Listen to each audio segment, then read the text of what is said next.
Hello guys, welcome to BSN vlogs. ఈరోజు vlog ఏంటంటే ఈరోజు సుబ్రహ్మణ్య షష్ఠి అనమాట. సో సుబ్రహ్మణ్య షష్ఠి కాబట్టి ఇంట్లో అయితే పూజ అయితే చేసుకుంటున్నాము. ఇక ఈరోజు పూజ అయితే నేనైతే చేస్తున్నాను. ఇక సుబ్రహ్మణ్య షష్ఠి కాబట్టి ముందుగా అయితే సుబ్రహ్మణ్య స్వామి పటం అయితే పెట్టి పసుపు కుంకుమ అయితే పెట్టుకొని పూలతో అయితే అలంకరించుకున్నాను.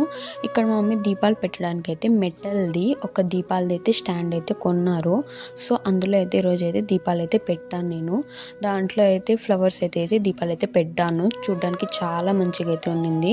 ఇక సుబ్రహ్మణ్య స్వామి దగ్గర అయితే దీపారాధన అయితే చేసుకొని ఇక్కడైతే పూజ అయితే చేసుకుంటున్నాను. సుబ్రహ్మణ్య స్వామిని షణ్ముఖుడు అంటారు కాబట్టి 6 దీపాలు అయితే పెట్టుకున్నాను. ఇక పూజ అయితే చాలా మంచిగా అయితే జరిగింది. మా పూజలు అనిపించింది కూడా కామెంట్ చేయండి. అలాగే మన ఛానల్ అయితే తప్పక సబ్స్క్రైబ్ చేసుకోండి ఇలాంటి మంచి మంచి వీడియోస్ కోసం. ఇక పూజ అయిపోయాక లాస్ట్లో అయితే ఇక్కడైతే నేనైతే దేవుని అయితే మొక్కుంటున్నాను. నా కోరికలు అయితే దేవునికి అయితే చెప్పుకుంటున్నాను. Bye guys, నెక్స్ట్లో